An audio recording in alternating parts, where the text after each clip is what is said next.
Adam Carolla and Dr. Drew. Would you sleep with sick women? I may be pregnant, but I'm still a man. Spank the unruly ones. It's indecent, it's vulgar, it's blasphemous. I'm gonna ride you till you can't stand up. Come on, let's go down. All right, keep your shirt on. LoveLine's meant for an adult audience. LoveLine may contain sexually oriented content. Listener discretion is advised. Here's LoveLine with Dr. Drew and Adam Carolla. LOVE191, fax number 310-854-4455. I'm Adam Carolla. That is Dr. Drew. He's a board-certified physician and addiction medicine specialist. And tonight, our guest is the band Toad the Wet Sprocket. Make some sort of acknowledgmental grunt or something. Thank you. That could be Drew clapping. Oh. It's not. We have Glen and Randy here from the band. Tomorrow night, Tom Arnold will be in here. And tonight... It's a big draw, LoveLine is. We get all the names. But Tom will be in tomorrow night, and tonight it is Toad. This is a band I've been wanting to have on since I came onto the show over a year and a half ago now. You've heard me. Me? I didn't realize it was that important to you. I mean, I believe you. I'm doing it up a little because the guys are sitting here. True, please. It came out of sympathy. No, I mean, you wouldn't lie. I believe you. No, this is my kind of music. This is a band I like musically. We have a lot of great bands that come in here. A lot of them are real good, but and a lot of the guys are real good, but it's not necessarily the music I would sit home and listen to. Toad is music I would sit home and listen to. And Coil is the name of their latest CD, out about a month ago. Mm-hmm. And you guys are starting up on the Horde tour. Is that the next project? Yeah, on the 11th, I guess we start up. Who else is on the Horde tour this year? We must have had a few bands in here that were on that, but I can't recall. What is it? Neil Young, Primus, Scrollnut Zippers, Ben Folds 5, Big Head Todd, Beck sometimes. Right. Morphine. And what the hell am I trying to think of with John Popper's Blues Traveler isn't that their Just tour? like a couple dates, yeah. They're finally taking the summer. I don't know if they're taking the summer off, but they've done it every year for like 4 years. It is their tour. They started it and they run it, but right. Since we got on the bill, they don't want to have anything to do with it. See how that works. Yeah. Because we're looking to get Big John Popper in here, and I know Ann is working on it, but there's... Ann, what's the deal? I know you told me yesterday, but I can't remember what's going on. They won't be here on the LA date. Ah. So I'm trying to figure out when he's going to be in town. Okay. He's... I'm working on it for you. Yeah, I appreciate it, baby. I see. I'm understanding why Adam is so puffed up and expansive tonight. He's actually excited about the band being here. I know he is. He's all jacked up.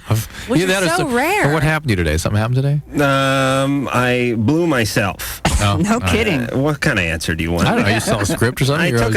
I took a nap and a healthy BM. Well, and I took and Toad's here. I took a huge power nap, 2.5 hours today, and just slept so deeply that I almost drowned in my own drool. But you're excited the Toad's here, obviously. I certainly am, because it's a band I like, and we'll be hearing some stuff off of Coil as the night wears on. But first, a little history. Most people know you guys are from Santa Barbara. I didn't know everyone knew each other at such an early age. That's right. Todd and myself were friends when we were 4. Met Dean in junior high school, and we started the band when we met Glen in high school, and that was 2 years ago. 11 years ago. 11 years. And everyone is still friends. It's all the original members, and you're still living in Santa Barbara. That's right. It's our first band and our only band, and we're still doing it. And you guys, I'm guessing, all went to the same junior high and high school. In Santa Barbara, they only have one high school, right? Do they? No, there's 3. We all went to San Marcos, unfortunately. All right. The least desirable of the 3. Go Beavers. Go Beavers. All right, so no, that was those. Oh, you guys weren't jocks. No, I did letter. I lettered in theater. Really? I was very proud. They don't have a letter in theater. They do. What kind of letter they have in theater? You get a letter. You do enough plays. We all met. I mean, we met in our town in Oklahoma. Dean got to sing The Farmer and the Cowman. Todd was the stage manager in Oklahoma. In our town. That is a sympathy letter, the one they give you in Oklahoma. It's kind of a dubious honor. What's the little emblem on the letter? You know, there's always some sort of a soccer ball. It was plain, unfortunately. It was just SM. Well, actually, Todd was on the volleyball team, and there is a member of Toad that actually can dribble a basketball. I imagine volleyball was pretty intense up in Santa Barbara. Oh, yeah. We had the Spikers back when there was a pro team. Oh, in Santa Barbara? Yeah, Spikers were like the best team when in the brief. There's 3 teams. Are you glad you got launched on the whole volleyball tangent, by the way? All right, let's go to the phones. We'll talk more of the band. They'll jump in on the calls, and I'll give some Horde dates coming up here because the tour starts at least with Toad July the 11th, and then they go all the way through August 24th, at least according to the paper they handed me. Patricia, 15. Hi, sorry guys, I'm really nervous.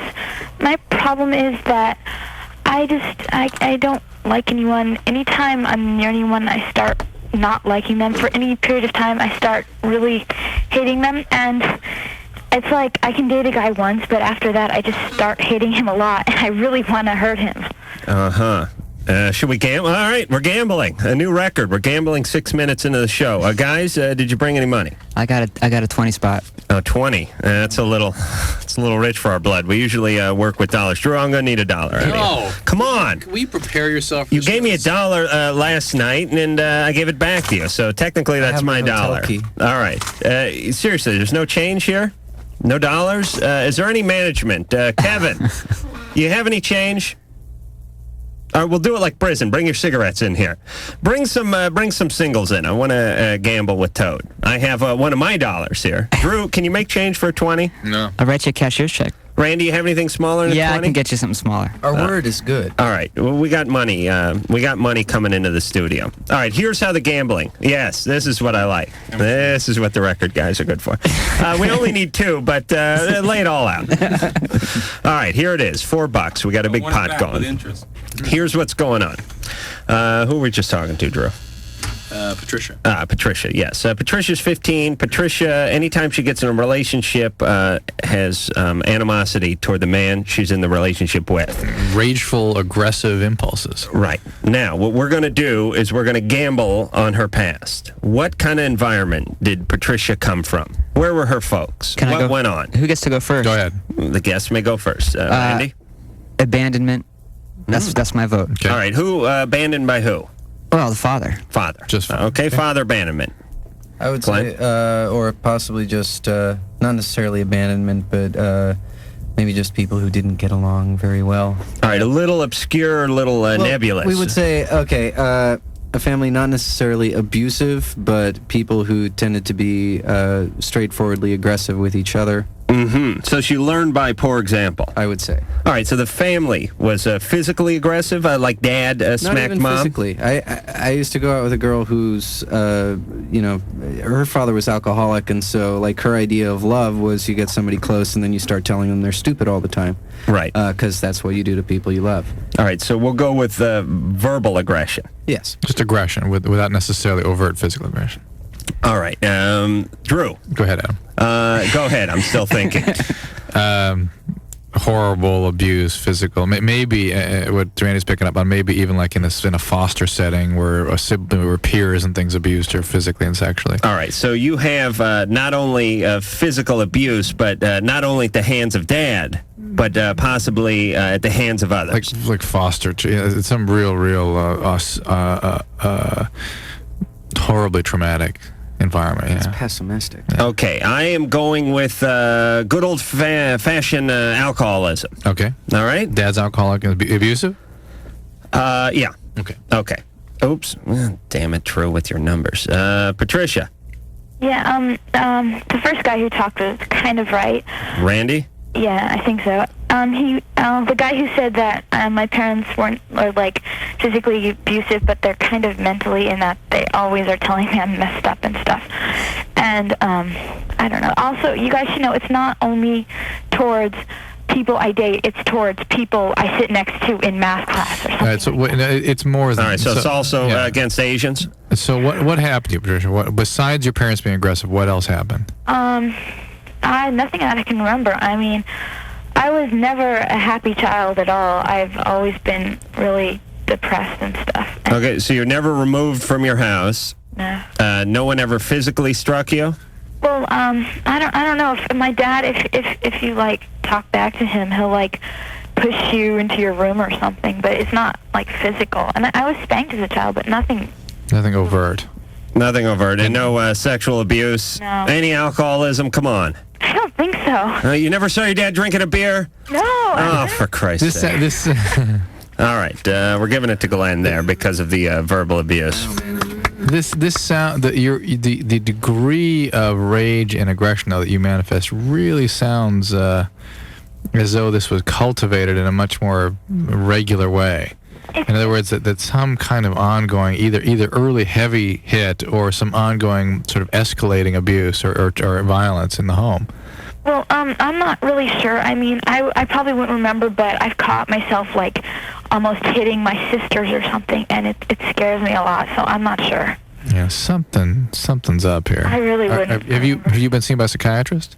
No, my parents took me to, like, my priest, and he, like, started, like, telling me how being depressed is all evil and stuff, and Great. so I didn't go to... I have to... If you're there's possessed. Now, leave something in the kitty. If there is not anything overtly... in other words, your history doesn't fit what you're manifesting right now, then I have to wonder if there's some kind of a biological problem. Could you have what's called a partial complex seizure disorder, or some kind of primary... Did you have any kind of brain injury during childbirth or anything like that? I don't think so. Are you sure you weren't a premature child or anything of that sort? No. I mean, those are you really deserve an evaluation. I mean, this could be something that could be contained. These could be your boyfriend deserves deserving an evaluation these as well. may have a biological basis and not a psychological basis, these impulses, and there might be ways of restraining them chemically. They're possible. All right. Drew, you get so fixated on this, I can't even get out my damn joke. All right, get your joke. Right, relax over there. Oh, it's too late. It already slipped out to no applause. All right, Patricia. Yeah? All right, you know you have a problem. We can't really figure out where it came from. Although, it doesn't sound like you grew up in the greatest of environments, but still, as Drew says, the problem is bigger than the environment you came from. Okay. So you need to go in and get checked out. Maybe you do have an imbalance. Maybe you need some supplements. All right, thank you. Okay. All right, and listen, you know what's going on, so don't act on your impulse. Okay. All right? Okay. All right. Is that possible? That didn't help. The what? Just wondering, don't act on your impulse. Well, she has been containing her impulses, it sounds like, but we're just reinforcing that she's been able to do that. But I think this is kind of what separates us from the animals, being able to control our impulses. It takes many years for many people to get a handle on it. But I mean, people have impulses all the time. I mean, you're driving down the freeway, someone cuts you off, you want to cut them off. Or I like to sniff girls' asses. This is something I'd like to do. Like when I meet a new woman, I like to sniff her crotch or ass, but I rarely do it because I realize that socially and as a society we frown upon I noticed this type of behavior. Our staff, all female, never get up from their chair when you're around. That's right. Always the legs crossed. Would you please, if you start that again, let me know, all right? All right, Drew. Tim, 19. How you doing? Good. Dr. Drew. Tim. I'm really sorry about that bad peyote you ate and didn't get to go to HF Festival. Oh, yes. You're referring to the stage announcement. Drew, it always gets back to Drew. Adam told me all about it. I was at HFS, and I made up a quick on-the-spot excuse why you did not attend the Washington, D.C. concert. Okay. All right. It was a good concert. It usually involves Filipino hookers. This year it involved peyote. Last year he was up in his hotel room with 8 Filipino hookers. This year, I think you got hold of some bad peyote and were passed out in the Veruca salt bus. Are you in a Castaneda phase or something? Yeah. My problem is that I just recently started seeing a girl who is 17, and she has a 2.5-year-old son. And my family is frowning upon the fact that I want to get involved with a girl with a 2.5-year-old son. Mm-hmm. So she was pregnant when she was born. Is that what you're saying? Around that general area, yes. Hold on. Everyone stay where you are. We got another one coming. It's like one of those little Russian trinket toys where you keep opening them up and the one gets smaller and smaller and smaller. Right. All right. How is the girl? She's fine with it. I mean, she seems to be very mature and she handles it well. She lives with her parents and they help her out. How did this happen, the child? Well, sex, really. It happened. Really? Like that. Tim. All right, Tim. It wasn't a rape, or it wasn't... No, she was going out with a guy, and he knocked her up and then bailed on her. And so is he completely out of the picture? Yes. How long have you been with her? I've only been seeing her for like a week or so, but it's like I'm trying to see her. How are your folks hip to what you've been doing for the last week? Well, because I talked to them. Really? I mean, I myself am kind of iffy about the fact that I want to get involved with a girl with a 2.5-year-old son. Okay, and that's understandable. With my parents. That's understandable. Do you...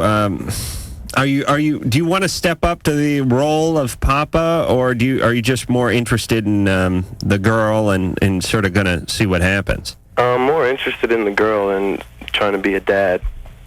Right. But be realistic. I mean, how far can this relationship go? There is a child there. Are you prepared to make a connection with the child? Because the child.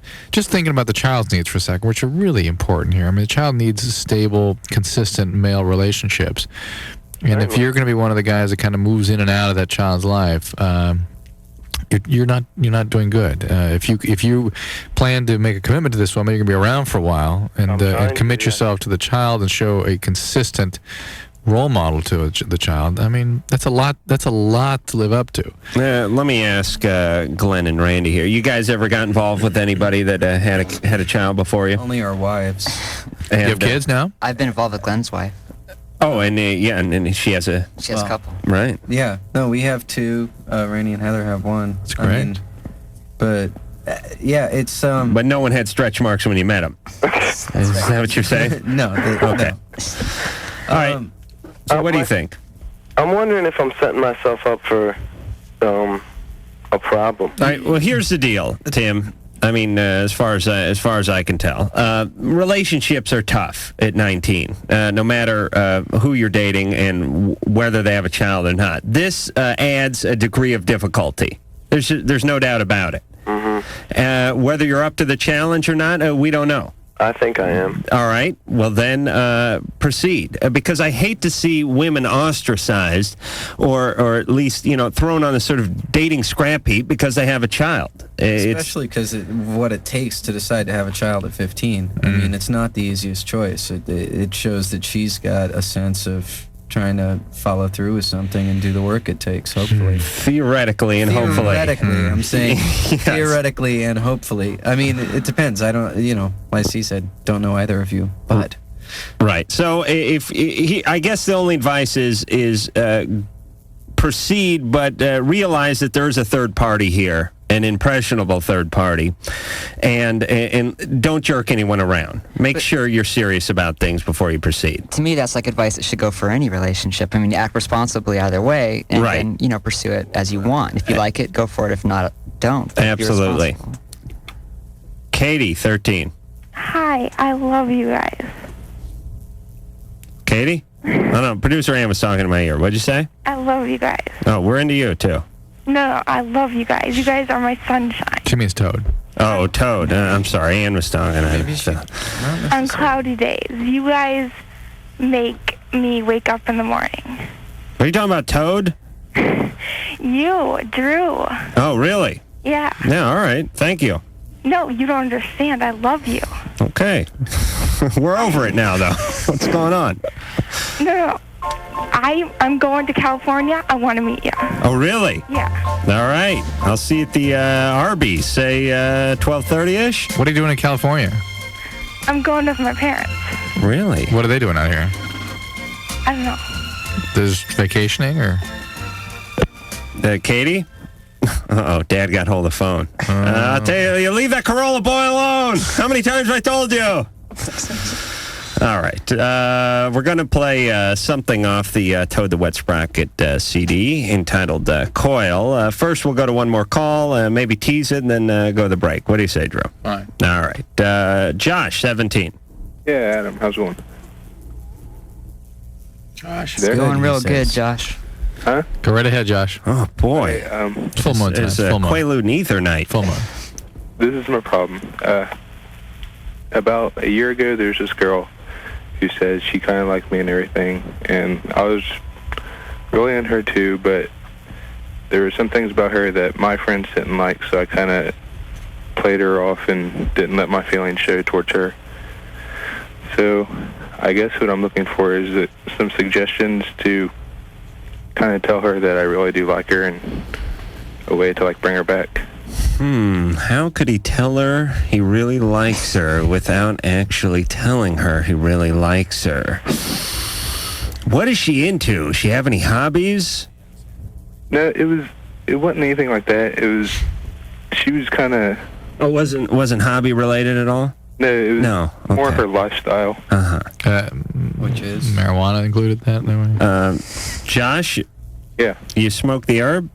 No, I don't. Oh, you don't? She does. Oh, she does? She has.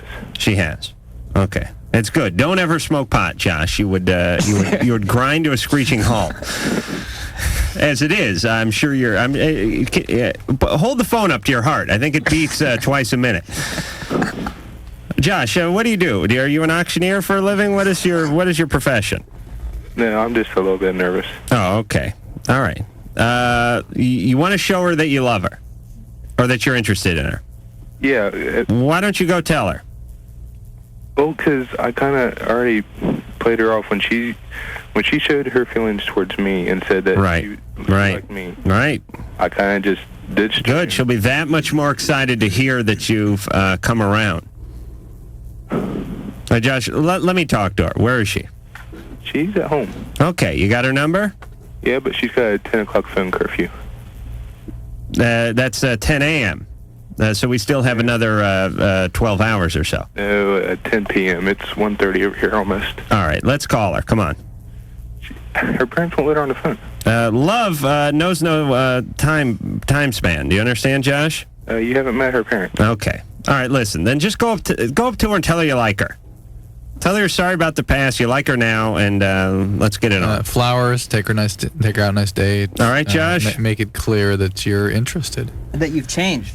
Yeah, hire a mariachi band. Yeah, I don't see how you can get around being vulnerable, and showing. Maybe you're ashamed that you behaved the way you did. But all right, now forget it. I'm done with Josh. Do any of it? Show hands. Anyone care really whether she takes Josh back or not, or whether Josh never asks her out again? What is it with these calls tonight? Full moon. Is it full moon? Yeah. No, that's what it is. So that makes people sleepy? Everything. Let me explain our listeners. Full moon does not affect people with full function because their brain is too powerful. It overcomes the gravitational pull or the tidal command or whatever goes on with the full moon. But our listeners are so marginal that the slightest change in gravitational pull or magnetic pull or whatever the phenomenon is with the full moon throws them into a tailspin. Or the really more, I'm sure animals. Do animals react more during a full moon than humans? I don't know. Probably. What about like roaches? I mean, animals have all kinds of, cycles built on the moon. Right. They do things. So do we. Yeah. Oh, yeah. And I have. Well, what do you do, Glenn? This is here's a scoop. Well, I don't personally. I know a lot of women who tend to menstruate at the full moon. I'm picking up the cycle humor myself. Just to say, I'm done. All right. Here's what we're gonna do. We're gonna go to break. We're gonna regroup. I'm gonna get a hand in. And we're going to get everyone fired up. Like the beginning of a Madonna concert, we're going to put our hands in and we're going to get our act together here. We'll be back with Toad the Wet Sprocket. We'll hear something off of the latest CD coil. I don't think they're aware of how much they suck. Hey, that's not very nice. You kissed my mother with that mouth? I mean, your mother? LoveLine will be right back.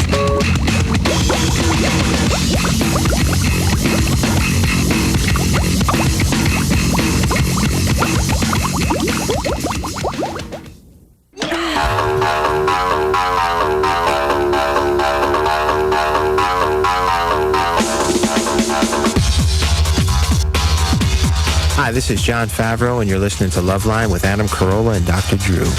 All right, this is LoveLine. Ooh, I gotta chill. Randy Gus and Glenn Phillips are here from Toad the Wet Sprocket. Coil is the name of the CD that's currently out.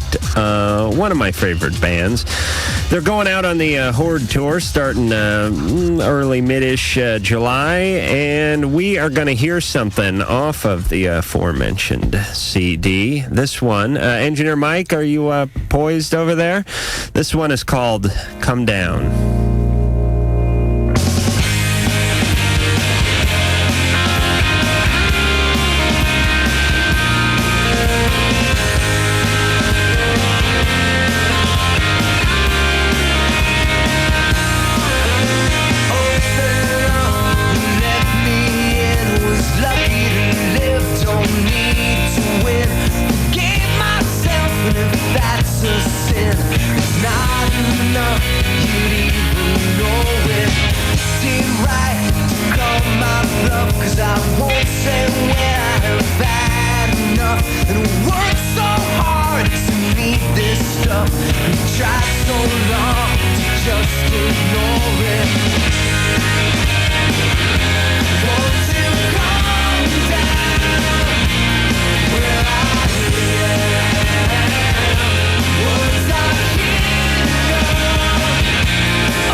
Of Coil.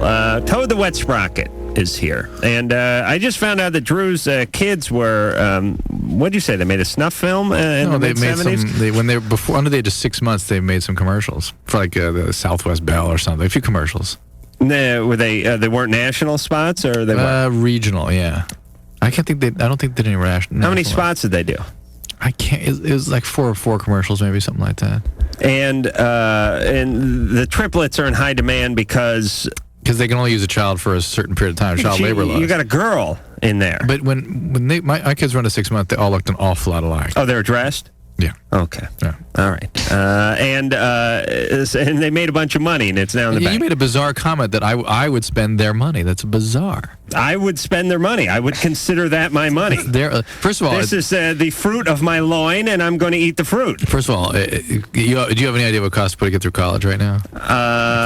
Junior college? And I think they pay. I think they pay the families when their kid goes to junior college. Anything to start a fund for college. Listen, it's just hellacious. You don't pay for a kid to go to college. The hell you don't. If he can't get himself a scholarship, either by the time our kids, or academically, screw by the time our kids are in college, you're outvoted. No, I don't. First of all, you would take any bullet for your kid. That's one. And two, by the time our kids are going to be in college, there may not be scholarships.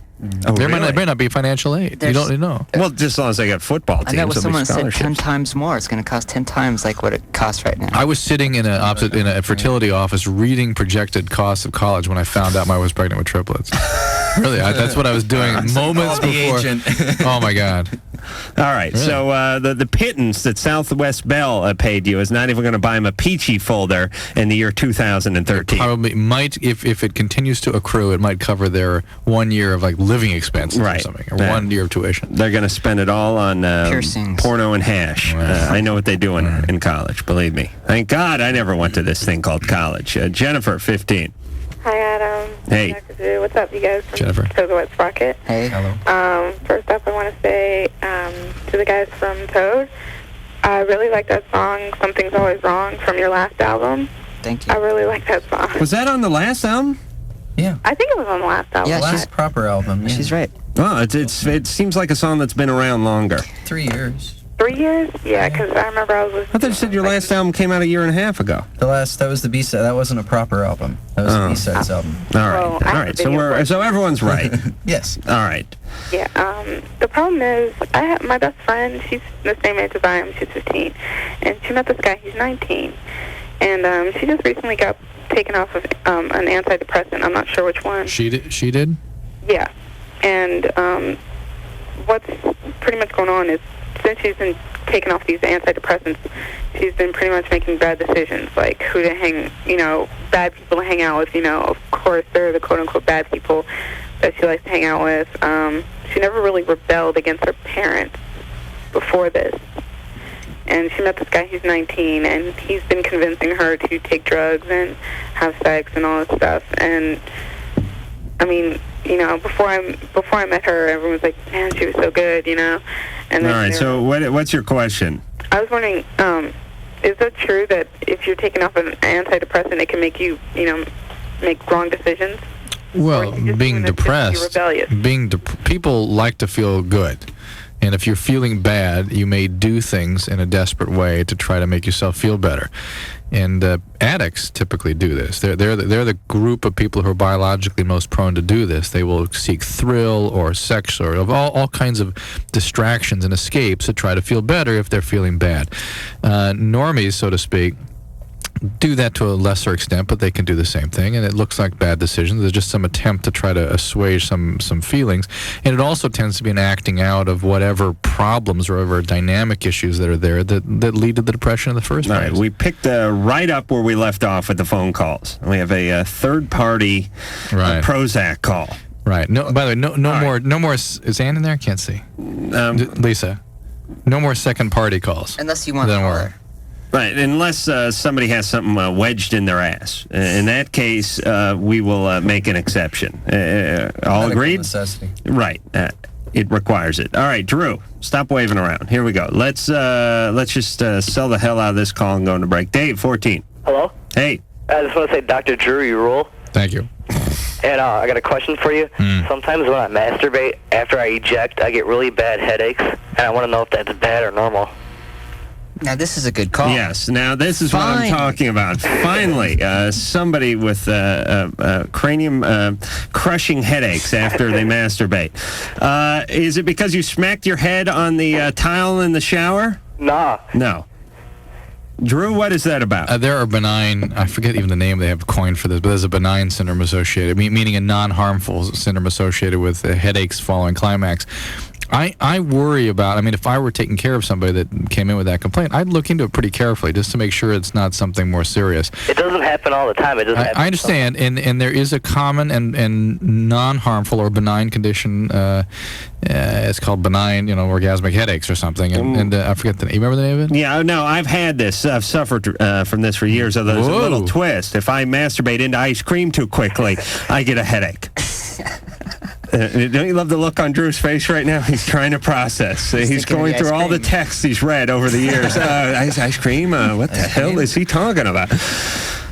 So, Dave, it's probably nothing to be alarmed about. Do you see what I have to deal with every night? Do you see what my audience is? This is my audience. It's a good idea if you were to see a neurologist or a generalist just to check it out. Because there are other things that could be more serious. All right, we're going to take the break to explain the joke to Drew. And when we come back, Drew will apologize, and we'll be back with more Toad the Wet Sprocket after this. I don't go in for these backdoor shenanigans. Shenanigans. Sex, drugs, rock and roll. Shenanigans. Chips, dips, chains, whips. Shenanigans. What you trying to think? LoveLine, I'll be right back. Shenanigans. Shenanigans. Shenanigans.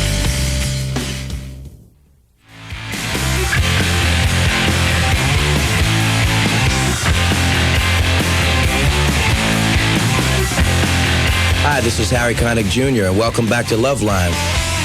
All right, it is LoveLine with Randy Gus and Glenn Phillips, both from Toad the Wet Sprocket, the happy band, the family band, the band that lives in Santa Barbara, breathes the salt air, wears sandals, eats a little tofu. Everyone loves each other. There's no jealousy. People are proud of their kids, and none of their wives had kids before they met them. That's right. True. This is us inside quite and out. refreshing, and despite all of these obstacles, manage to rock and roll. How do you do it? Enough for you, anyway. See, when you started explaining how much you like this, you just threw your credibility out the window. Why do you understand that? I know. They have to say either that or they just lost a whole bunch of listeners.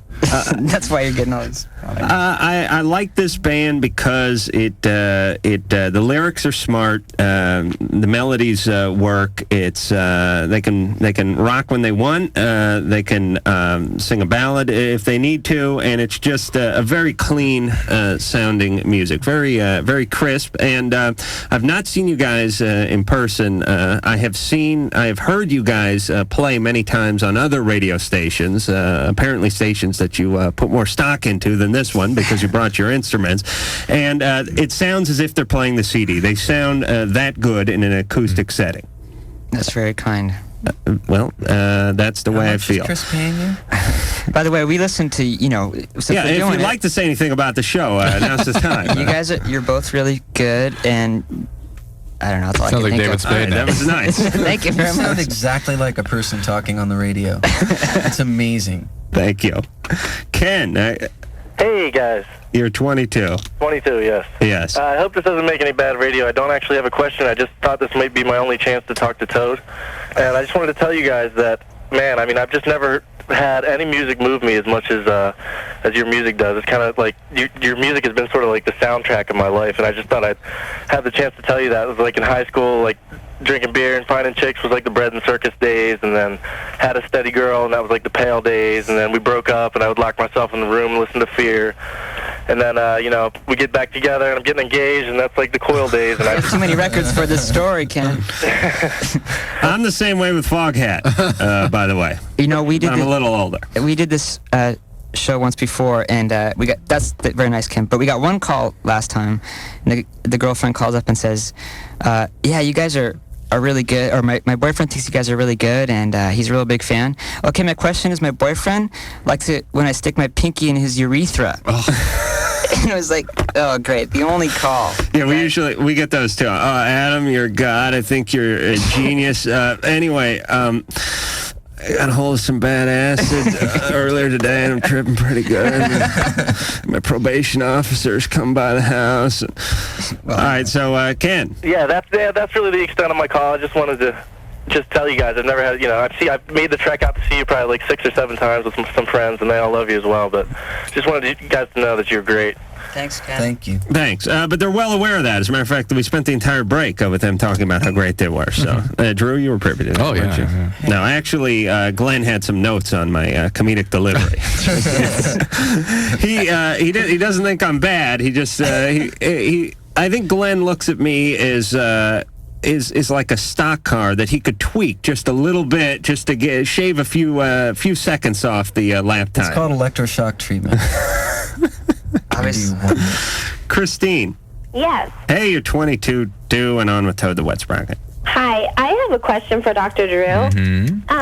I started lactating a few weeks ago, and I went to my doctor, and she took some blood and tested for thyroid and prolactin level. Those would be the two things to test for. Yeah, and she told me that I came back with an elevated prolactin level, but it was only slightly elevated, and I was wondering how that happens. It goes up, right? Well, but here, a couple things. I mean, there can be little tumors in the pituitary gland that are prolactin secreting tumors. That is a common condition. So, did she ask you to get an MRI of the head? Well, she said that she wanted to test my blood again to make sure that it was still elevated. Okay. Where's the pituitary gland? I thought it was in your neck. No, it's right in the middle, way down in the middle of your neck. I think every gland is in your neck. The thyroid's How come whenever they're going for the glands, they always go right for the neck? Thyroid's in the neck. But medication is actually the most common reason for this. Are you on any medications? No. I think heroin can do this, right? Because it can suppress your periods and prolactin levels can go up. Do you use any drugs or anything? Chasing the dragon, Christine? No.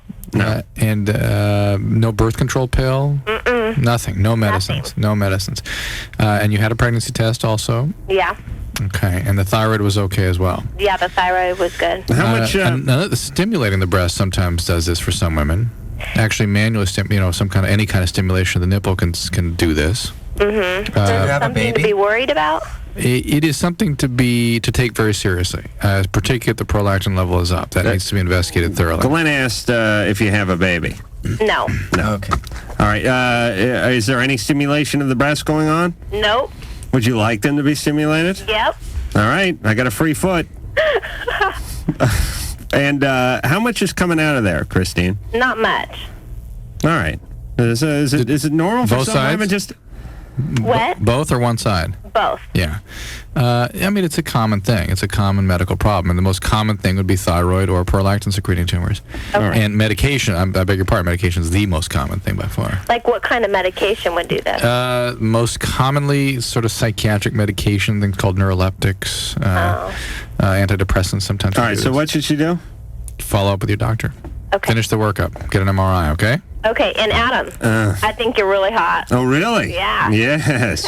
When are you getting back on MTV? What's that? When are you guys coming back on MTV? I think we're on MTV. I know now, but the repeats. Oh, all right. Yeah. Oh, you caught on. The jig's up. Adam's got a 4-foot afro. Who knew? Drew's 280 pounds. And we got Milli Vanilli on tonight. So, all right. I think we're like in September or something. Yeah, a few weeks we'll be starting. They got to save up more money. Oh, yeah? Yeah. Okay. All right. Thanks. All right. Do you lactate when you watch me? No. All right. We'll see what you can work up. Okay. All right. Bye. All right. Very sharp. John, 17. Adam, I think you're really hot, too. All right. Where are you lactating out of, John? My question is, I've been sexually active for probably like a year and a half. And ever since, like the very first time, like every time, like I penetrate, I just, like, come, like, bam. And at first I was just like, it's probably, like, because I'm unfamiliar. Like, I've heard you guys say it's because it's, like, you're unfamiliar or something. But, you've heard us say you're unfamiliar? No, it's, like, unfamiliar territory or something.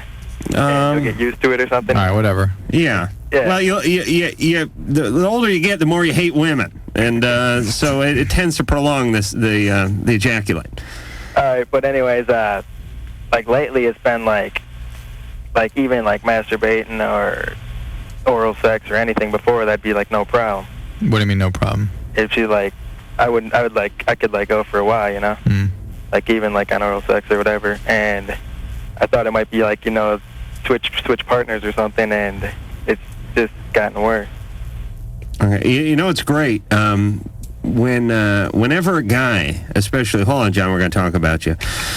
Whenever a young guy calls in and talks about any kind of problem with the penis, either erectile dysfunction or premature ejaculation, you know who I always feel like? I feel like it's 1943, and we're Americans sitting in some radio hut trying to decipher Japanese code, because they'll always speak in code when it comes to the dysfunction of their own penis. So it's like, yeah, it's a little problem downstairs.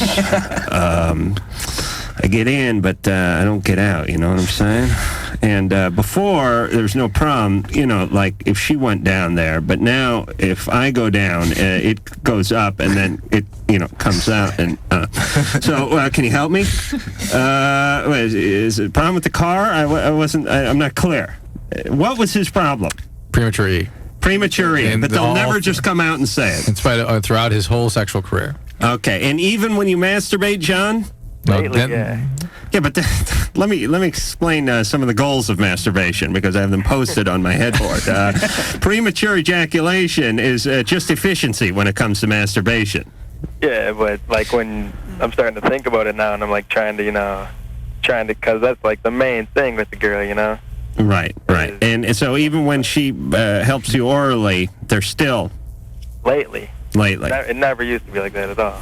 Right. You're 17. I'm actually, not to say 17, I'm 19. Oh, you're 19? Yeah. Okay. Do you have a steady girlfriend? No, not no more. No. That didn't help me. Same problem with her. Oh, yeah. Mm-hmm.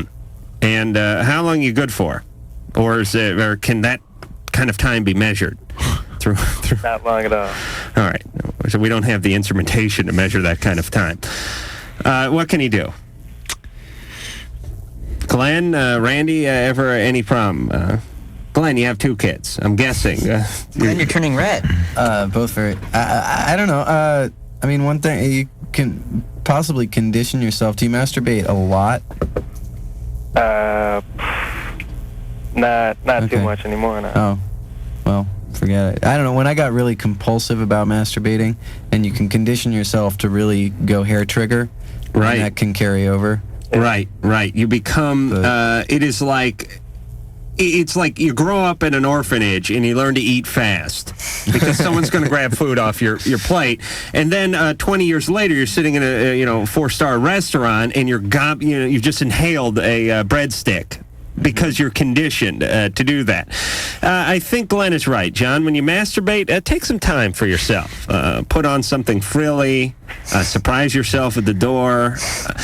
Take it slow. You know what I'm saying? Don't go right for the junk. How about your bullet? Pet yourself a little bit. Your old bullet from the chamber. Oh, yes. Okay. We'll go with my standby answer here.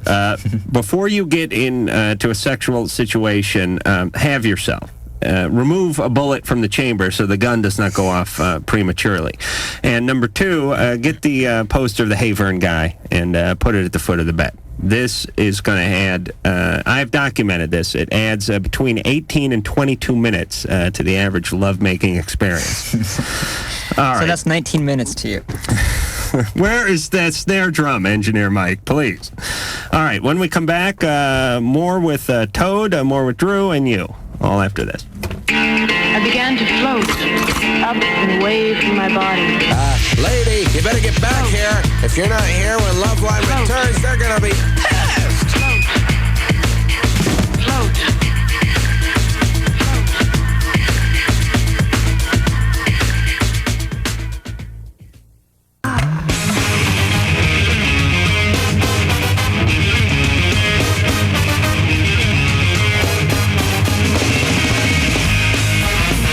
Oh, yes.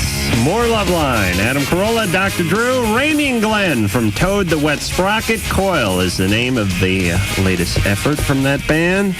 And we will be back to tackle your difficult love-related questions in 10 seconds.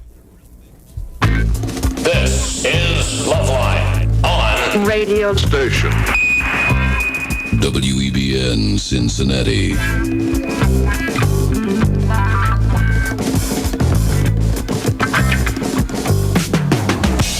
There you go. Better late than ever. We're back with Randy Gus and Glenn Phillips from Toad the Wet Sprocket. We'll be hearing something else off of Coil as the night wears on. Phone number for LoveLine, 1-800-LOVE-191. Fax number 310-854-4455. Tom Arnold in tomorrow night. Drew? Look at this fax. Look at this. Yes. Please, read that fax. Adam, this is from the local CBS affiliate here in Los Angeles. I spotted you today at, what's that, Fabulous? A Fabulous, I guess? I think it's a restaurant. It's not Fabulous. It's not? Well, that's not how this. Listen, that's not how it's spelled. I see Fab You on the front. It's lust. Okay, That's it. all right. Our eyes met, and I thought, wow, he's attractive, but I didn't have the courage to talk to you. I'm kicking myself right now. I realize this is a long shot. Adam, but I hope this note reaches you. I've listened to your show and was imagining what you would suggest I do in this situation. My friend is hosting a large party Saturday night. If you're free, we'd love to see you there. This is big time radio. This is what happens. This is a production manager over there. Oh, really? Yeah. Well, maybe she could get me in. Listen, I'll have sex with anybody if it means a gig on CBS. What the hell are you doing over there? I had a little lunch today. That's all. Really? It's amazing. I wasn't at CBS. I was at this restaurant called Fabulous or something. I see. And apparently this woman, but it's kind of funny because she says, I spotted you today having lunch. Our eyes met. I have no idea who sent this. It's very, Going very through it in sad. your mind, trying to remember who was there. But you were at that restaurant. I was at that restaurant. Right. So your eyes obviously met. Yeah, but he always has that vacant look, though, whatever her name is. It really is hard to meet people in L.A., isn't it? Well, it can be, but thanks to the fax technology, it's getting a little bit easier. Yeah, I have this thing where I can look straight at somebody and be thinking about something else and be looking at a kaleidoscope of naked women. And this is something I learned through having like a lot of horrible jobs in my life. Like when you're getting chewed out by the manager of the McDonald's and you're staring him straight in the eye. But really, in your mind, there's some Monty Python sketches going off on a loop in your head, and you don't even hear a word he says. But it's important to look people in the eye. So I guess. Leave a home phone number there? There we go. There's home number there? That's us. Well, I don't know. We'll look into this. There's at least a work number. And hey, I'm flattered.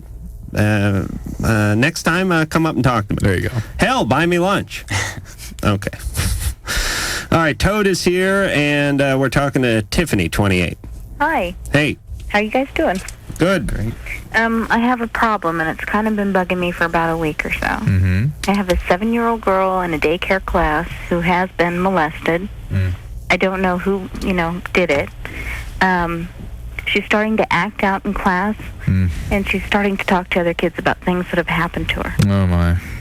And my whole thing is just that I don't want it to affect other kids. Well, these kids do affect other kids. I mean, they often act out sexually on other kids. Well, see, that's the problem that I'm having now is that I'm having a real bad time keeping her away from the boys.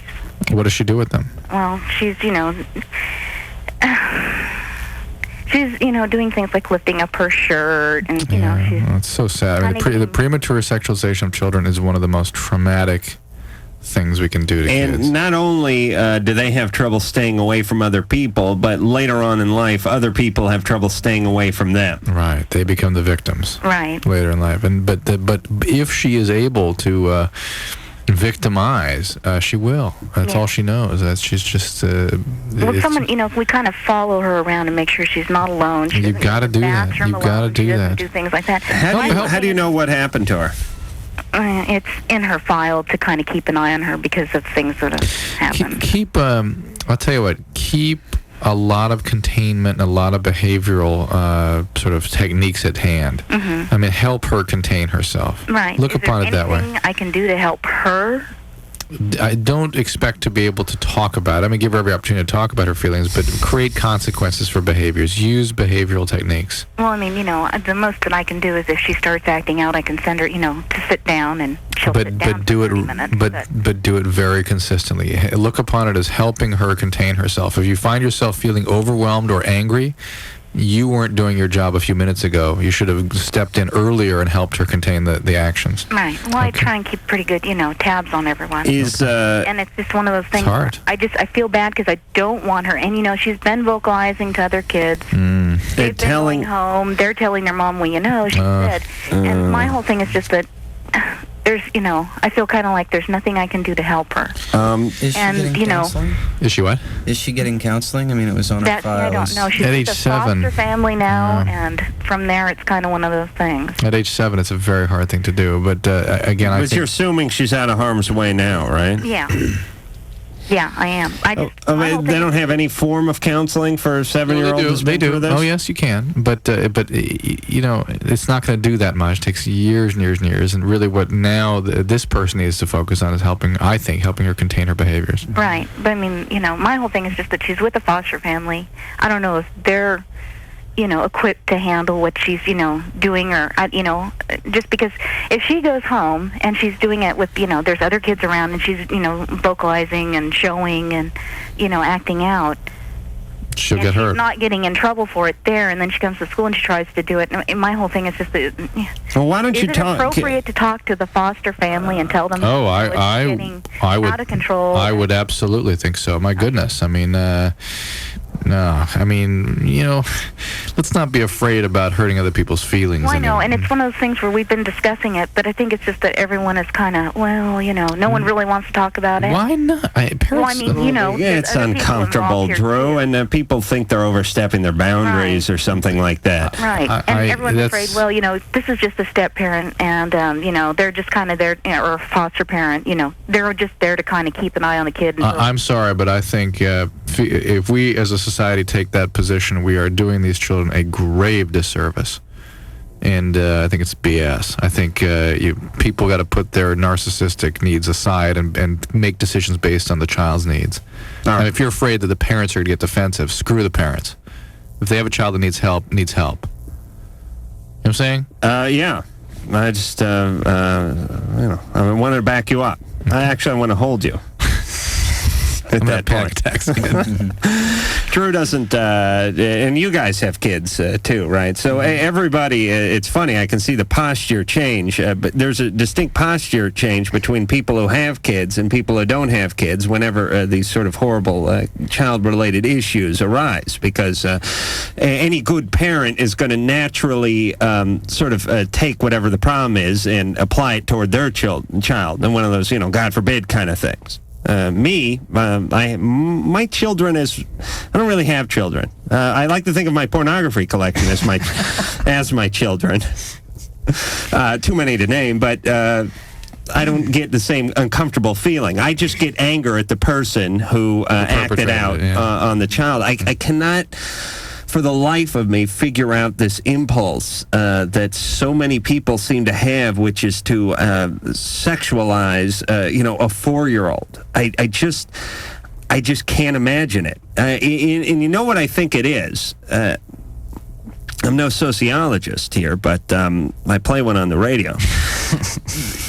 A lot of guys, a lot of screwed up guys. I mean, this is, you know, I don't know what the numbers are, but it's 90% guys doing this, victimizing these people. And guys are, screwed up guys sexually have these fantasies about making themselves invisible so they can go into the girls' locker room or what have you. And I think this is like a free shot at sex without anyone stopping them and without anybody telling on them as far as they can. As far as they go. The ones I've spoken to, it seems to be sort of two, again, I haven't spoken to a lot of these people, but it's sort of two sort of camps. One is overt indignation that anybody should see anything wrong with this because it happened to me, and look, I'm fine, and I can go do it on other kids. There is that. That's Camp Pedophile 1? Which is pathetic. Right. Like the Nambless. Yes, exactly. Oh. Yes, that's that. There is that camp out there. And the other is... and this is the more common thing I've heard, is these people that get these very warm feelings about kids. They need to rescue them, and they're going to consume them, and they're going to save them from these bad parents or bad whomever. And in the process of this rescuing, they develop this sexual thing that even they're surprised by.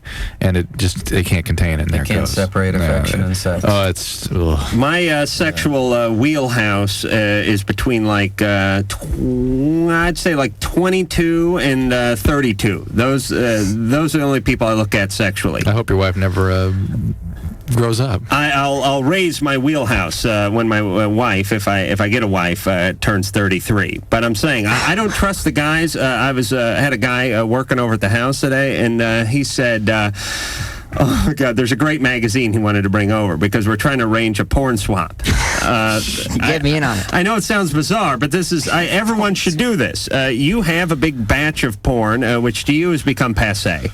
You've seen it a million times. There's nothing new. It's all been gone over a million times. There's another guy down the street who has his own batch of porn, which to you is a new and a delightful experience, and as what your porn collection would be to him. And what you do is you arrange a porn swap. You don't put it in a big bag labeled porn. You put it in a brown shopping bag, and you have a swap. Well, this guy, about 10 years ago, we went for a porn swap because he used to work at a Dale's Jr., and he stole a lot of magazines. This time, we're trying to arrange a little swap, and he wanted to bring over something called Aged to Perfection. This basically was women. I think Bella Abzug was naked in one of these. These were women in their 70s having sex with young studs. I said, no, I'm not trading for this. You get one of mine for It's really great when a fight breaks out during the porn swap, where you get indignant. Please, what do you take me for? I slapped him with a white glove. So I would not go for Age to Perfection. I do not want to see women that are contemporaries of my grandmother getting nailed by Ron Jeremy in the back of some van. I'm not into the novelty section. I like it straight. Am I right? Yeah, you're always right. Of course you're right. Thank you, Drew. Byron, 28. How's it going? Good. Listen to you guys ever since I moved to Salt Lake, and finally decided since I had a chance and phone was working properly with all the construction working around, I'd call and run my problem by you.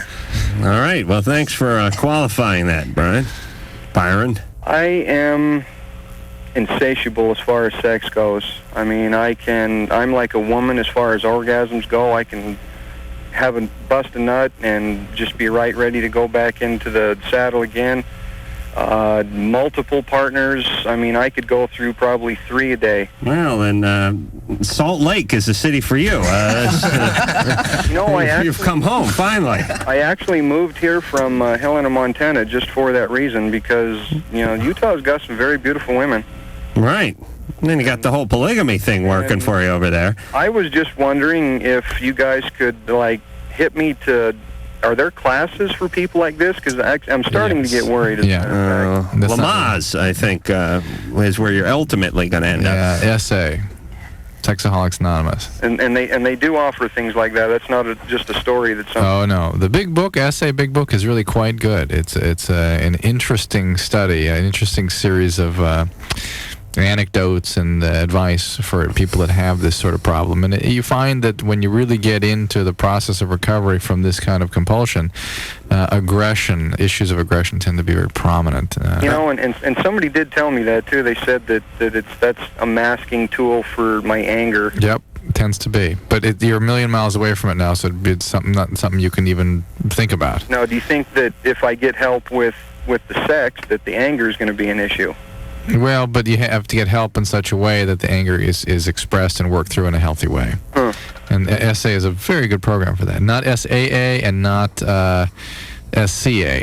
SA. It sounds like a great place to meet chicks. Are you looking to score there, Byron, or are you looking to get help? No, I'm actually looking to get help because sometimes I find myself getting preoccupied with where I'm going to go out to look for, some strange. An individual therapist would be... Mike, do you keep turning my microphone off? No, there's something going on. Yours does this too. You keep adjusting your headset. It's not. It's the microphone. Oh, it's the mic. Yeah. Oh, fantastic. But individual therapy would also be useful to you. So, do you think this is a common problem with? Yes. Is it really? Mm-hmm. It's the most common compulsive is in the family history of alcoholism. Then it really is a true addiction, and it has progression. It's a big mess.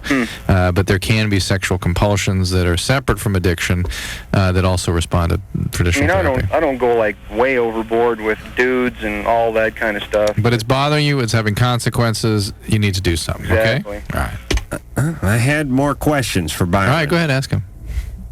You're always cutting my I was just saying that because you hung up. Byron, I'm tongue-tied. I have nothing to say. Nothing to say. No, I was kidding. Do you have a girlfriend? No, because, I usually, when I get with somebody, I let them know pretty much straight up where the bear woods. I don't have any kids. I think the longest relationship I ever had was like a year back when I was like 20. It's just, I have a job that keeps me working really long hours, and I devote, myself to work, and then I come home, I'm the freak monster, and I like to do my thing, and, most of the time, it's not with the same girl more than like 3 times, and... Right. It's getting pretty bad. I'm 28. All right. Well, it's enough of this. You go to SA. I will. All right. Did they... what do you do? Look it up in the phone book? Or you can just call AA. AA can refer you. And do they have... is it done at like a church or a house? Sometimes? Or do they have just separate booths? Like... they took the doors off the booths at the place in North Hollywood I used to go to. You used to go to. Please don't. It's been a long time. Yeah, no, come on. They don't have doors. Word gets around. I really do not want another Pee Wee Herman story. If I was caught masturbating in public, it wouldn't be news. That's right. It's not going to ruin your career. Absolutely not. I might destroy some carbon, but it's not going to ruin a career. All right. But I swear, wait a minute. I want to talk about this. I was with one of my old buddies, the guy who just got the home alert beacon taken off his ankle. Oh, he's been released. Yes, my best oldest buddy is now off of house arrest. So we're out celebrating, buying molding in North Hollywood, and we were driving back down Lancashire, home of the old Star Garden and Venus Fair, just a stone's throw away from each other, and we were recanting old stories about going into Star Garden and Venus Fair, and they have these, those peep things, like, in the Madonna video where the light goes on, and guys get in there, and they, do you guys know what goes on in these things? Not firsthand. I heard something about water down the window. Is that true? There is, it's like clean up, booth 6. There's a guy with a mop, and they go around taking care of business. I mean, there are guys in there taking care of themselves. Drew, do you find that foreign? Yeah. Okay. And we were saying that this is a very normal thing for this place, but we're trying to picture ourselves explaining this to a woman and how repulsed they would be. You know what I'm saying? Yeah, a woman could not conceive of something this Women bizarre. could not conceive of guys 6, 7 at a time going into a sort of hexagonal-shaped booths around one expanse in the middle where a woman danced around naked, and they all stood there and masturbated. And then a guy with a mop came in afterward. Were there partitions or anything between you? Yeah. They have, it's like... So you're not side by side. No. You're not, it's not... No, it's not like, hey, pass the paper towels, Fred. No, and the cheaper ones don't have partitions, but they have slickers, like a Gallagher concert. Okay. No, you're not elbow to elbow with the guy, but the point is there's a guy waiting outside by the door, ready to come in, and these guys are just going all over the place. It's I've never been in one of those. I was always in the busty section of the video part while my friends were off in that one. Joseph, 21. Hey guys, you guys are great. But I have a question for Dr. Drew. Yeah. I was diagnosed with, I guess, hepatitis C a few years back ago. Mm-hmm. And now I know it can be transmitted through sex. Right. Okay. What my question basically comes out is, at some point, if, I want to have kids or something, I guess unprotected sex is necessary for that. Right.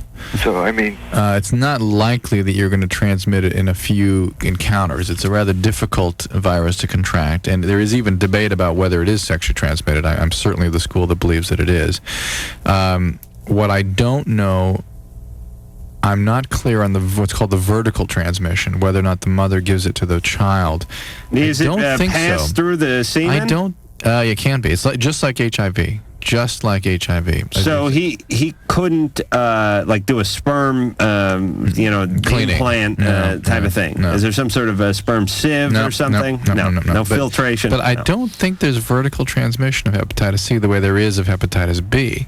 Well, what's vertical meaning? Mother to child. Right. Okay. So again, you have to check that out. I'll tell you one thing you do need to do though is see a hepatologist, because if in fact you have chronic hepatitis C, which is a common outcome of getting infected with this virus, there are now rather effective treatments out there. There's a combination of an antiviral pill with interferon that has shown pretty decent outcome in terms of suppressing this infection. If you don't do it, you can get cirrhosis.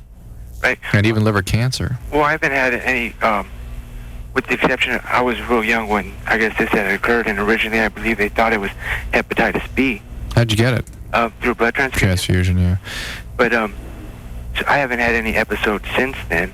Just a few years ago, when I was in the military, they did physicals. And if you have chronic C, it will progress, and it's likely to progress to cirrhosis, and it may progress to liver cancer. There's different sort of intensities of hepatitis C, but if you have chronic hepatitis C, which it sounds like you do, at this day and age, it should be treated. All right. Let me now explain the beauty of LoveLine. A minute and a half ago, I was talking about whacking off in a booth. We've now then transitioned quite smoothly into hepatitis C and liver dysfunction. What other show? I ask you, where is there another show where you go from guys pleasuring themselves in the round to cirrhosis in a literal heartbeat? Where on the radio do you find this? Can't.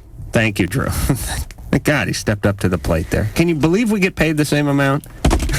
Don't you think I should get substantially more than Drew? You do a lot more talking. Yeah. All right. We are going to sift through that comment during the break, and we'll be back with more Toad the Wet Sprocket. Why don't you try rapping at this time? Yo, kick some flavor and stuff, and LoveLine will be right back in a minute. I'm sorry, that was really bad. You're just not street like me.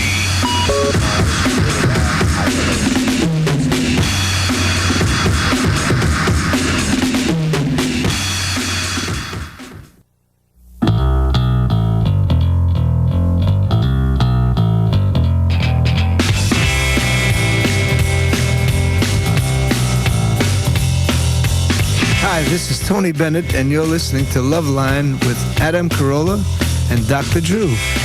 Yes, you is. And Randy and Glen from Toad the Wet Sprocket. Toad has themselves a CD out. It is called Coil. We've already heard Come Down off it. And we're now going to hear another little ditty off of Coil. And this one is called Whatever I Fear.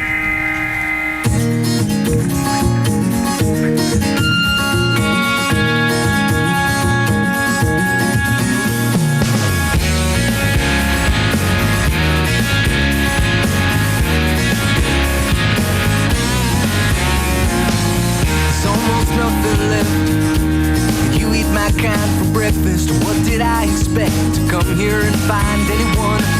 Find open arms to greet me and friends to feed me. I sicken myself so much. And you eat my kind for breakfast. You eat my kind. Whatever I feel the most is whatever I see before me. Whenever I let my guard down, whatever I was ignoring. Whatever I feel the most is whatever I see before me. Whatever I have been given, whatever I have been.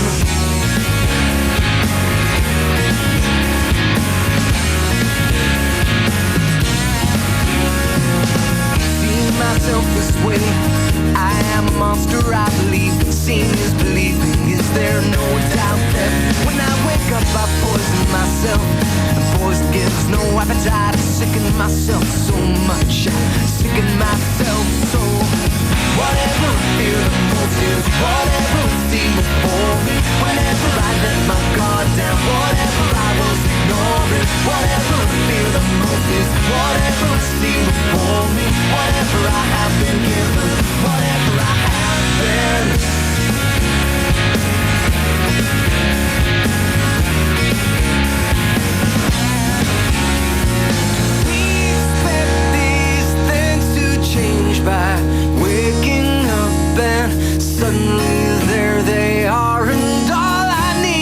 the starting place, and nothing ever seems so hard.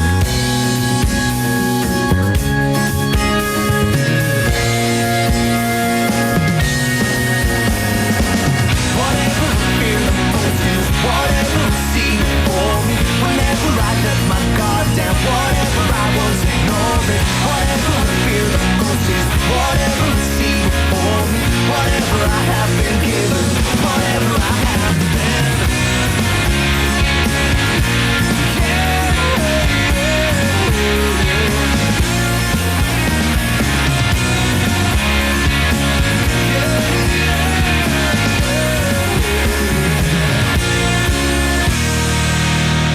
That would be Randy Gus and Glenn Phillips from Toad the Wet Sprocket, who are in here tonight. Whatever I Fear off of Coil. Sounding... It's really, you guys should, it's like a douche commercial, this Toad. Very crisp, very clear, very fresh, the music. Very clean sounding. But do we have, what about the soft lens? Yeah, and the part where your mom talks to you about her music. Yeah. You know, when I was your age. All right, Dr. Drew is here. He's eating. He's reclining. You know it's 11:30. All right, Drew, what do you have in front of you there? Anything? There's a long facts about how much the show has helped Jessica Flores. All right, well, let's explain what went on. What was it, a week? Was it last week when Drew was devastated by a call that we got? Right.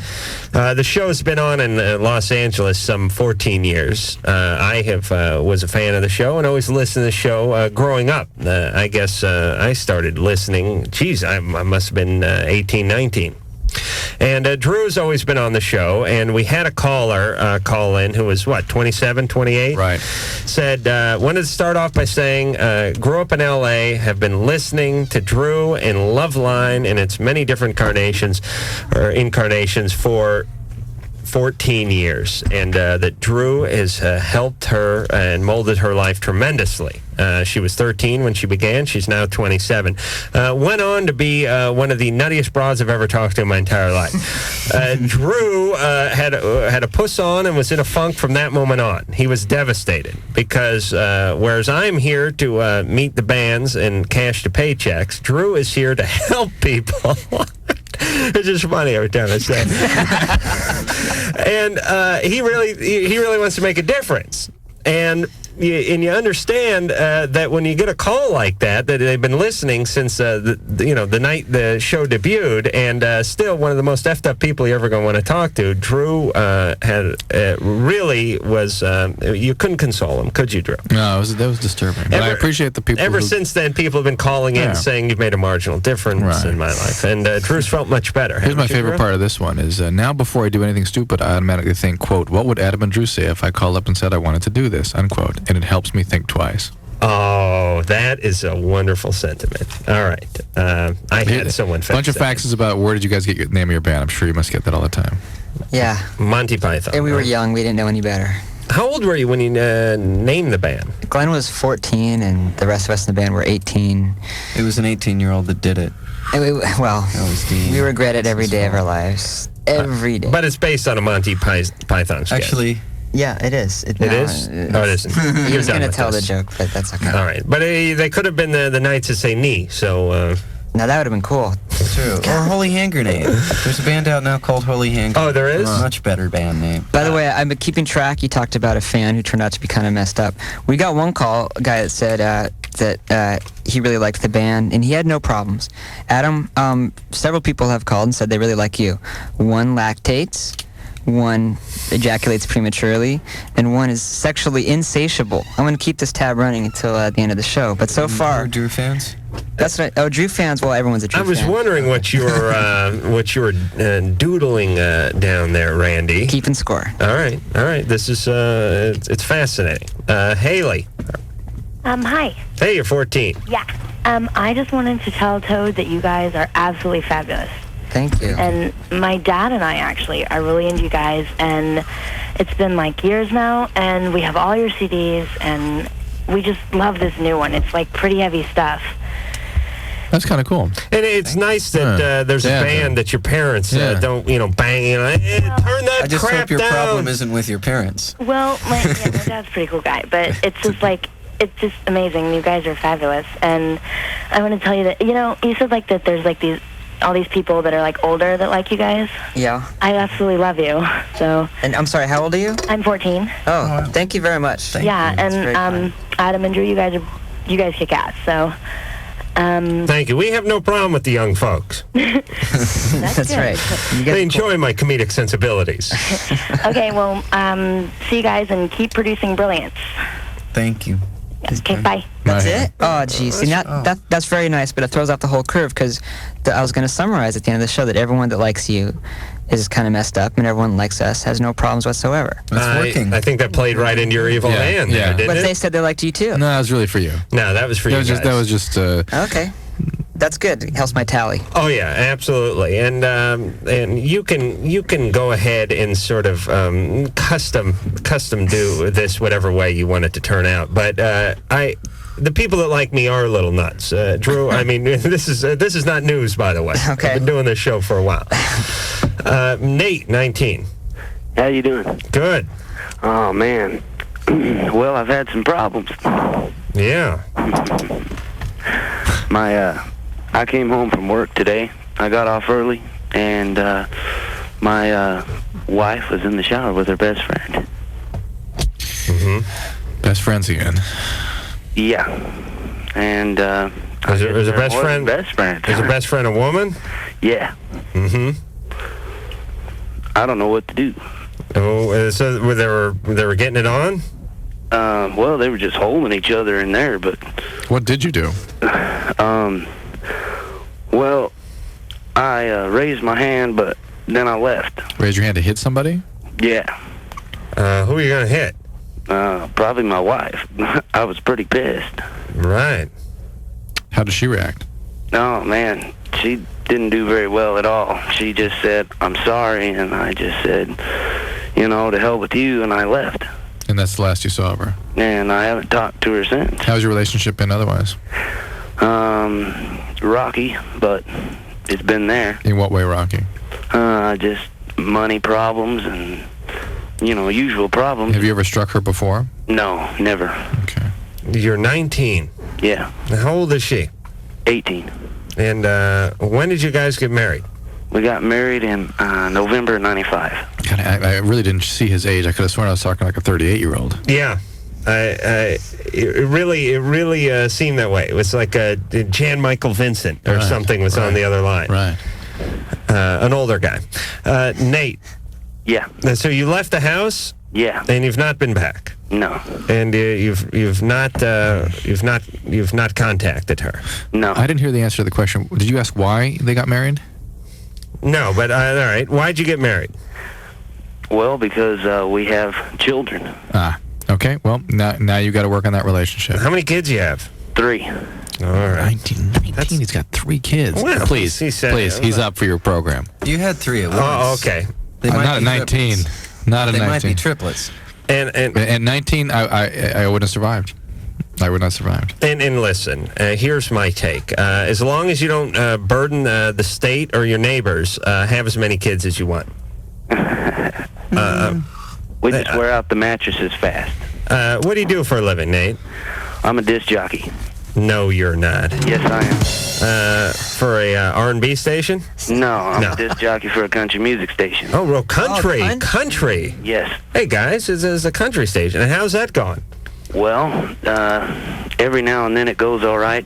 Some pretty girls call me every now and then, and I talk with them, but I have to let them go, of course. I try to get home. But I don't go home and take showers with my best friend. Well, let me ask you something, Nate. I'm just trying to size you up physically now. Okay. You got the 2-stage hairdo, the Billy Ray Cyrus mullet cut? No, that's a faggot cut. Oh, it is? Yes. Good. I mean, yes.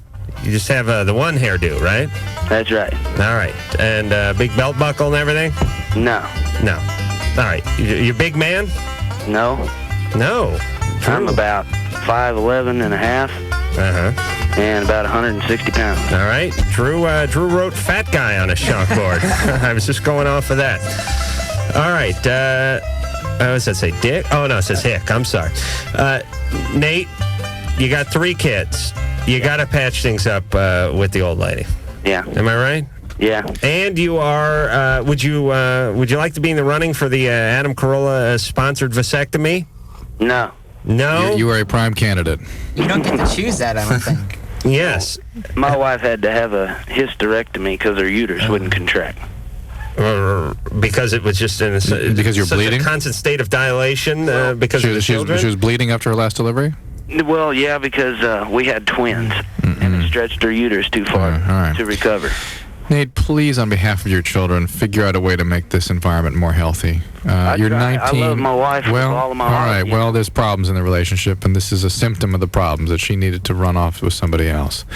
And you need to work on this relationship. Get farther in the bathroom. Yeah, but you need to find out what's going on here and be more realistic about this relationship and dig in a little further with your family. And on behalf of your kids, try to commit yourself. At 19, it's got to be so hard to do this work. I mean, jeez. Oh, not only that, but you got to play country music. Oh, country and western. And western. All right, Nate, please reconcile with the missus. Please, for the sake of the children. Okay? I love my children. You love your children, love your wife, and that is a form of loving your children. Understand? Don't get drunk. Don't hit anybody. You know what I mean? Works. Yeah. I wasn't drunk when I came home. Good. That's I good. got off work. That's great. All right. Talk to your wife, please. And call us back and tell us what happened. Okay. All right. I bet he has 5 kids when he calls back. All right. We'll be back with Toad the Wet Sprocket. Of Earth, we were going to help you, but you don't need our help. You have LoveLine, and you're a bunch of sickos. This is Mission Control. LoveLine will be right back.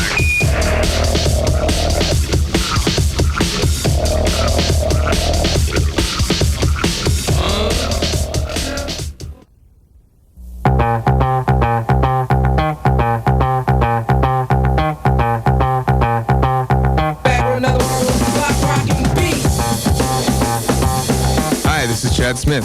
And this is Dave Navarro. We're from the Red Hot Chili Peppers. And you're listening to LoveLine with Dr. Drew and Adam Carolla. Yeah, a lot of difficulty with the Carolla name. But not... hang on. Mike's got something for you. No, what? No? Oh, I thought he was going to play the Carolla Boogie. Hey, do you have the little Carolla montage there? No, Ann made me erase it. Oh, you're kidding. What? Yes. Yeah, he's kidding. Does he have it? I don't know. No, says no. Drew, every instinct you have is wrong when it comes to radio. And direction, that's the other thing. And direction. I couldn't find my way out of anything. No direction, no instinct. Correct. And yet you get paid the same. Can you believe that? And, when we first started doing the TV show, Drew, though, I'll tell you something about Drew. Drew has absolutely no feel for radio, life, television, or anything like that, but he is well aware of it. And he says to those around him, I welcome your input. I crave your input. Please tell me what you'd like. He is the most secure guy in the world. I mean, most people, and you guys are artists. You're in a band. You don't say to the record vermin, the guys, the suits, what do you guys want out of us this time? No, you're artists. You do your thing, and they can be damned. You understand you got to sell some product and all that, but first and foremost, you started the band to make your music. That's right. Drew is not that way.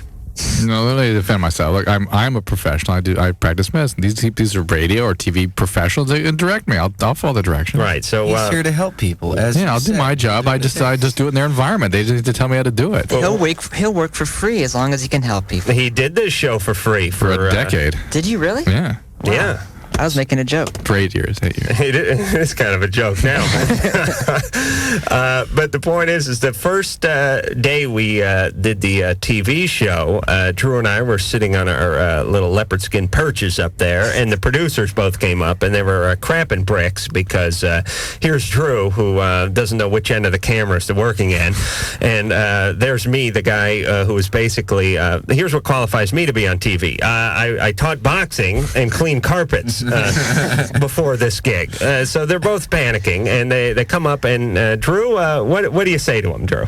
I don't remember. I just remember you leaning over to me and going, for Christ's sake, you've been doing this for 14 years. For God's sake, you're like a wood figure up here. What's the matter with you? I yelled at Drew to get it together, but Drew, that was during the break. But I don't remember this part. I have my great tough love policy, like the time Drew was having heart palpitations and the verge of a nervous breakdown. Drew had been burning the candles at both ends for too long. He has a full-time practice.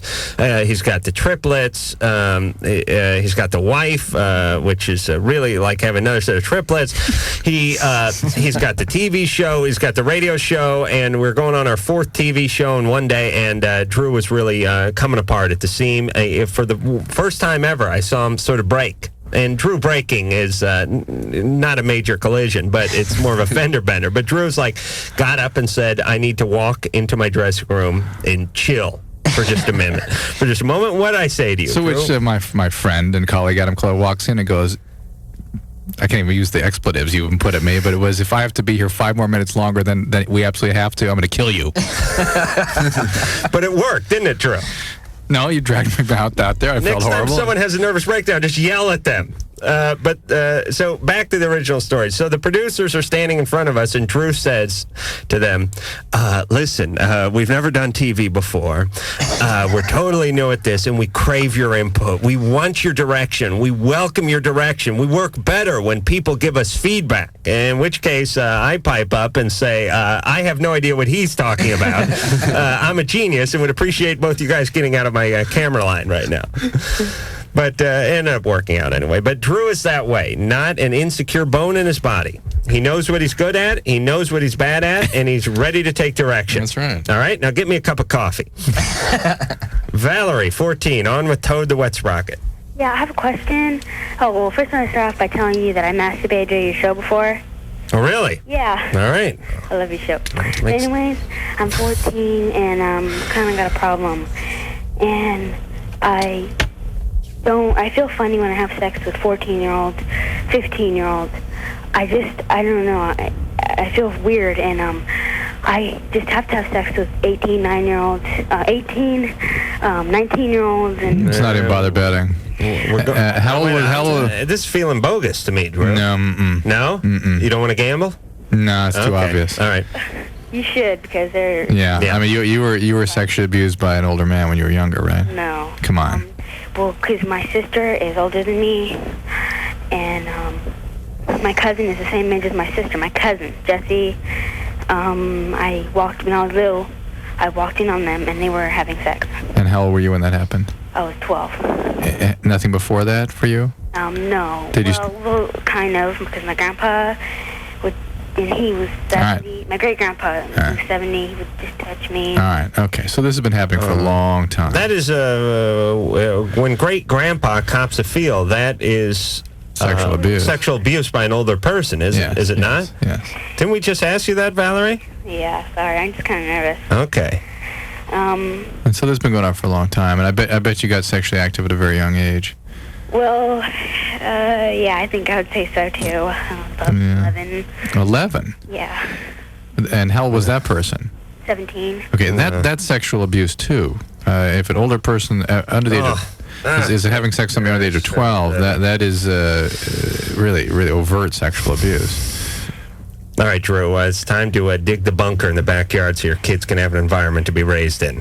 I wonder if that set of Biodome is still around. Oh, I mean, you guys live in Santa Barbara. You're cool. Everyone's nice there. Just don't invite the grandparents over. I can't believe your great-grandfather molested you. I know, it's kind of sad.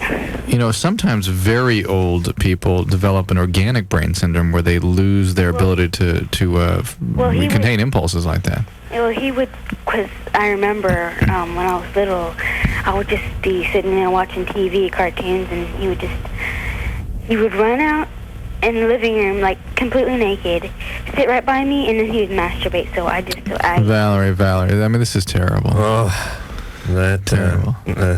I mean, there's a sort of it has a little comedy in with that. It's very tragic. Great. But I'm picturing the guy who played the grandpa in the Waltons running in naked, and but maybe he had this brain problem. Drew. It's possible, but usually that's more of a sort of a come sit in my lap groping kind of thing. And he would watch. Wait a minute, hold on a second. This guy who grandpa, yeah, but he's premeditated to be able to think. There's a child out there. I got to go out there and masturbate over her. That's not. It's usually much more impulsive, less insightful kind of. Running into the room naked and masturbating next to your grandchild is not impulsive. That's a little more willful to me. Anyway, look, it's overt abuse. Valerie has been through a lot. No.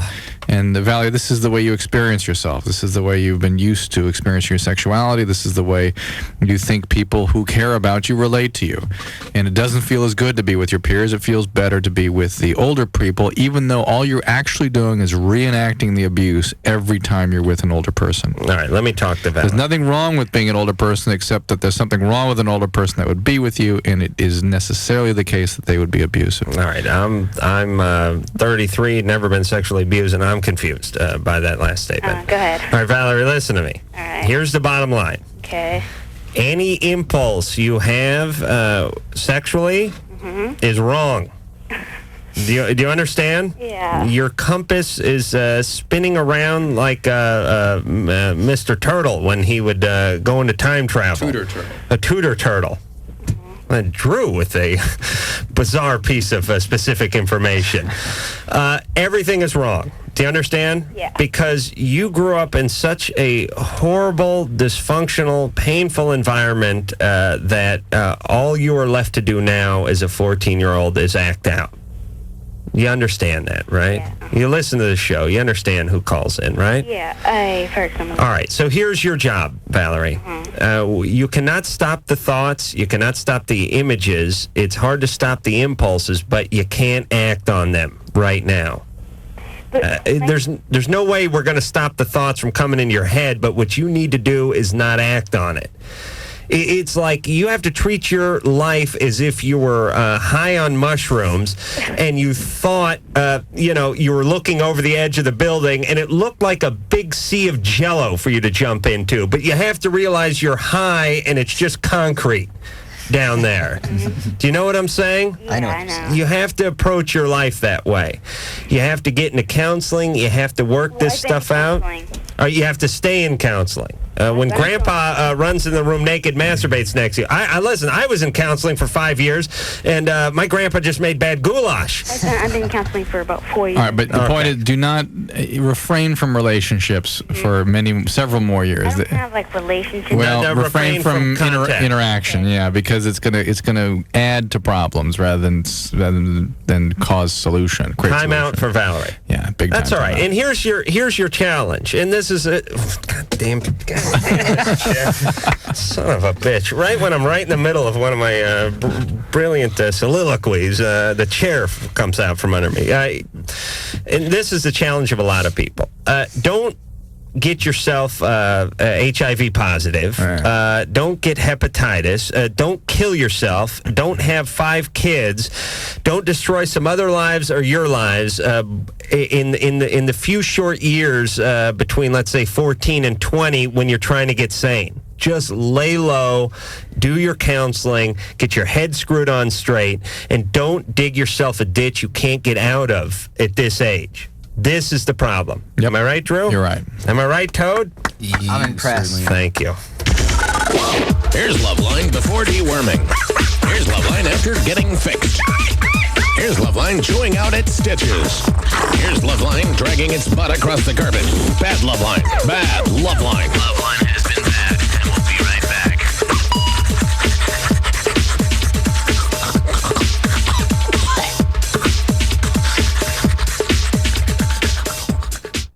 Hi, Barker, and you're listening to LoveLine with Adam Carolla. Adam Carolla. Adam Carolla. Adam Carolla. Adam Carolla. Adam Carolla. Adam Carolla. Adam Carolla. and Dr. Drew.